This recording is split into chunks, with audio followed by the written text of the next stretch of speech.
Olá, o assunto desta videoaula é Funções orgânicas, hidrocarbonetos, parte 2. Nesta videoaula falaremos um pouco sobre a obtenção do gás natural e do petróleo, que são as principais fontes de hidrocarbonetos. O gás natural e o petróleo são obtidos a partir de perfurações, aonde chega-se aqui embaixo da terra, né, em jazidas, aonde estão o gás natural e o petróleo. Então, é feita uma perfuração até chegar-se ao local aonde está o gás natural ou o petróleo. Essa torre aqui, por exemplo, perfurou e chegou-se a um local aonde encontrou o gás natural, que é formado por metano e etano. É uma mistura destes dois hidrocarbonetos alcanos. Já esta torre aqui perfurou e chegou numa outra região onde ela encontrou petróleo, da mesma forma como esta torre aqui. Então observem que em duas regiões diferentes aqui do subsolo encontra-se gás natural e petróleo, porque depende da profundidade e depende da pressão com a qual está submetida essa região aqui. A região do petróleo, onde encontra-se petróleo, é uma região de maior pressão e maior temperatura, se comparada com a região onde encontra-se o gás natural. Porque o gás natural ele está aqui no estado gasoso, obviamente, então ele precisa de um local de menos pressão, porque as moléculas no estado gasoso ela ocupam maior espaço. Então, se tiver uma pressão muito grande, ela não consegue ficar no estado gasoso, porque a pressão maior vai comprimir e vai obrigar ela a ir para o estado líquido, que é o que acontece com o petróleo. Então, onde encontra-se petróleo, é uma região do subsolo onde a pressão é maior. Então, pressiona-se mais, comprime as moléculas e elas ficam no estado líquido, que é o estado do petróleo. E o petróleo é uma mistura de hidrocarbonetos já com um número de carbonos maior, porque o etano e o metano só tem 1 e 2 carbonos. Já o petróleo ele vai ter uma mistura de hidrocarbonetos com um número maior de carbonos, 5, 6, 7, e aí você vai ter uma mistura com moléculas com números variados de carbono para formar o petróleo. Então, o petróleo ele é formado ao longo de diversos, milhares de anos, da decomposição de matéria orgânica. Então, há milhares de anos haviam provavelmente florestas e animais que tinham matéria orgânica que foram soterrados e houve o processo de degradação por micro-organismos ao longo de milhares de anos dessa matéria orgânica e foi convertendo essa matéria orgânica nestes hidrocarbonetos que vão formando aí o petróleo e eles ficam acumulados nessas jazidas que depois são descobertas, perfuradas e extrai-se o petróleo, o gás natural, como fonte de energia, né? E aí depois esse petróleo ele é utilizado como fonte de energia e também é utilizado para diversas outras coisas. Então o petróleo ele é uma mistura de diversas substâncias e aí é feito um processo para separar essas substâncias.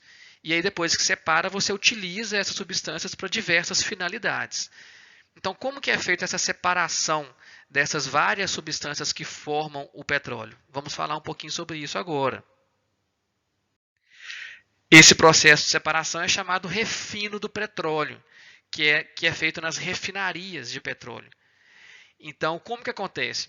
O petróleo cru, que foi removido lá do subsolo, ele entra aqui nessa primeira etapa, onde acontece um aquecimento na fornalha, aquece a uma temperatura de aproximadamente 400 graus, e aí esse petróleo que estava no estado líquido, que é um óleo denso, passa para o estado de vapor e entra aqui nessa torre, chamada torre de destilação. E aí entra o vapor de petróleo, todas essas substâncias com diversos números de átomos de carbono na sua molécula, entram aqui no estado de vapor, nessa torre de destilação. E aí, como ela está no estado de vapor quente, na temperatura de 400 graus, a tendência dela é ir subindo aqui nessa torre de destilação. Só que à medida que ela vai subindo, ela vai passando por essas partes aqui da torre, né, que são chamados pratos de destilação. Essas partes separadas aqui, né? E aí ela vai subindo e vai acontecendo algumas coisas aqui com ela. Vamos dar uma olhada aqui nesse zoom.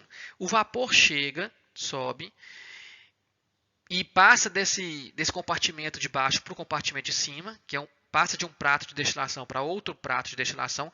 Só que nessa passagem é como se tivesse aqui uma coisa que atrapalhasse um pouco a passagem do vapor. Então não deixa ele passar simplesmente. É como se tivesse um orifício pequeno aqui que dificultasse a passagem do vapor. Tá bom? Por quê? Porque a intenção é que quando ele dificulta, ele meio que cria uma pressãozinha ali, para que esse vapor não passe facilmente. Por quê? Porque se essa substância que estiver passando aqui tiver uma temperatura de ebulição que não for muito baixa, tiver uma temperatura de ebulição alta, ele vai liquefazer aqui, vai se condensar aqui. E aí vai se tornar líquido. E aí ele pode se tornar líquido ou aqui, ou aqui, ou aqui. Tá certo? Depende do que? Depende da temperatura de ebulição dessa substância, e a temperatura de ebulição vai ter a ver com a quantidade de carbonos que ela tem. Quanto maior a quantidade de carbonos na molécula, maior a sua temperatura de ebulição, então ela vai tender a se tornar líquida mais facilmente. E aí, aqui nas partes inferiores da torre de destilação, ela vai se tornar líquida. Então, você faz uma pequena, você dificulta só um pouco o vapor a passar por aqui, você faz uma pressão pequena para impedir o vapor de passar, e ela facilmente já se liquefaz aqui, a substância que tem uma quantidade maior de carbonos. Então, vamos ver aqui, ó. No começo da torre de destilação, você faz uma pressão pequena, você impede um pouquinho só, dificulta só um pouco o vapor de passar. E aqueles que têm maior número de carbonos, por exemplo, de 13 até 17 carbonos na molécula, eles já viram líquido. O vapor já vira líquido aqui, que é as substâncias que formam, por exemplo, o óleo diesel. Eles viram líquidos aqui. E aí eu recolho ele aqui. Já vou recolher e isso aqui já obtenho o óleo diesel. Os que têm, as moléculas que têm menos de 13 carbonos, elas continuam no estado de vapor. E elas vão lá para cima. E aí chega aqui em cima, eu faço com que essa passagem fique um pouco mais difícil para o vapor. E aí eu crio uma pressão um pouquinho maior aqui. E aí as moléculas que têm entre 11 e 12 carbonos, que vão ter uma temperatura de ebulição um pouquinho maior do que de 13 a 17, aí elas já tornam líquidas aqui.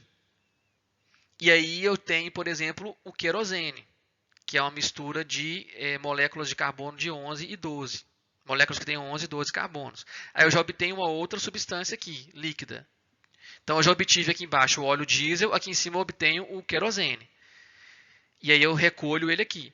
Aí mais para cima, aí continua subindo mais vapor aqui, que são os que têm menos do que 11 carbonos. Aí chega aqui em cima, eu já faço uma outra pressão um pouquinho maior. Aí vai tornar líquido as moléculas que têm de 6 a 10 carbonos, que aí é a mistura que vai formar a gasolina. E aí torna líquido aqui, eu recolho ela. E aí as que têm menos de 6 carbonos vão subir, que são aqueles que têm 3, 4 e 5 carbonos na sua molécula. E aí você vai ter os que têm de 1 a 5, né, que vão formar o GLP, que é o gás liquefeito de petróleo. Aí eles vão lá para cima, aqui chegam aqui na forma de gás, aí eu recolho todos eles aqui na forma de gás, e aí eu vou e pressurizo eles no botijão de gás, e eu formo o GLP, que é o gás de cozinha, gás liquefeito de petróleo. Então, observam só, daqui de baixo saiu uma mistura com moléculas com várias quantidades diferentes de carbono, e aí eu separei aqui os que têm de 13 a 17 carbonos, depois de 11 e 12, depois de 6 a 10, depois de 1 a 5. Entenderam? Então eu estou separando substâncias a partir de uma mistura que tinha todas elas misturadas. E aí eu separo em substâncias diferentes. Isso é o refino do petróleo. Eu separei aqui na torre de destilação algumas substâncias. Aí todo mundo que tem de 18 a 25 carbonos, que já é uma quantidade muito grande de substâncias misturadas, são chamados óleos pesados. E aí eles vêm para cá. Ó. E aí eu tenho uma outra torre de destilação que separa de novo. Tá? Na verdade, aqui, ó, os de 18 a 25 são chamados óleos combustíveis, que tem uma outra etapa que separa eles aqui. Ó. São óleos combustíveis. E aí quem tem mais de 25 vem para cá e tem um novo aquecimento e eles entram aqui numa torre de destilação que é uma torre a vácuo, que emprega pressões menores do que a de lá. E aí eu consigo separar de novo aqui quem tem 35 a 38, que são os óleos lubrificantes pesados. Aqui para cima, quem tem 31 a 34 carbonos, que são os óleos lubrificantes médios. E ali em cima, quem tem 26 a 30, que são os óleos lubrificantes leves. Então tem uma nova separação aqui, na torre de destilação a vácuo. E quem tem mais de 38 carbonos, são moléculas grandonas, pesadas, vai formar um resíduo, que é o piche, que é aquele óleo bem viscoso, pesado, que vai formar o asfalto, que vai ser uma mistura para poder produzir o asfalto. Tá bom? Então, isso aqui é o refino do petróleo, tudo bem? Onde você entra com o petróleo, que tem tudo misturado nele, e você vai separando em frações de acordo com o número de carbonos que a molécula tem.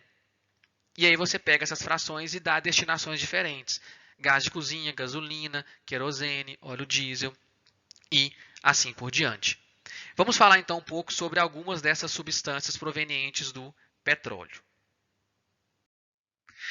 Dois exemplos aqui que nós vamos falar nessa videoaula é o propano e o butano.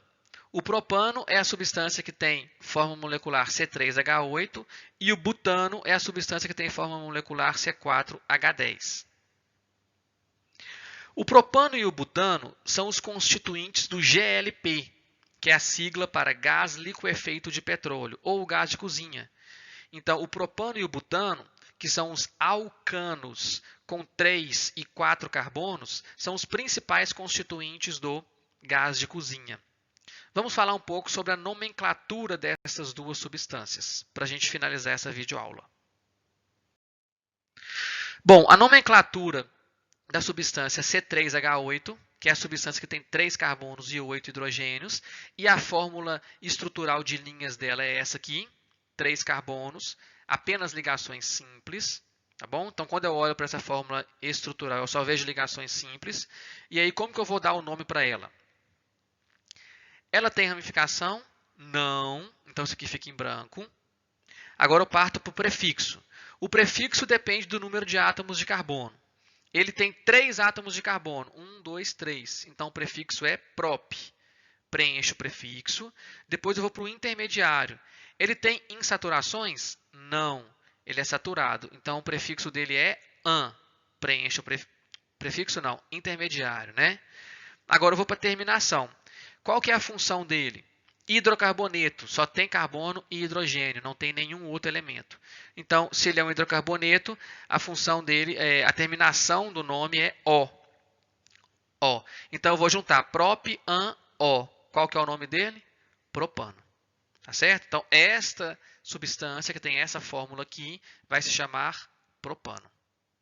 Agora, o último para a gente terminar a aula é a substância que tem como fórmula molecular C4H10. Então, eu vou tentar desenhar a fórmula de linhas dela e eu obtenho isso aqui.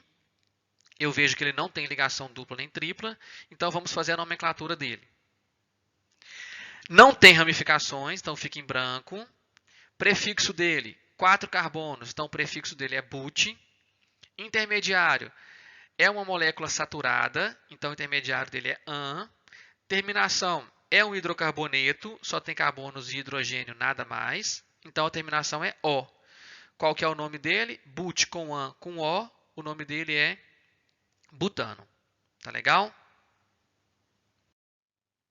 Temos mais exemplos, então nós temos aqui o isooctano, que é uma molécula que tem 8 carbonos e 18 hidrogênios. Então é uma molécula que tem ramificações e é um alcano também, porque tem só ligações simples, tá legal? E o isooctano, gente, é o principal constituinte da gasolina, tá? É uma molécula de 8 carbonos e é proveniente também do petróleo e é a principal molécula presente na gasolina, tá bom? E dessa forma a gente vai terminar essa aula então por aqui, essa videoaula. Bom, terminamos e eu agradeço a todos pela atenção.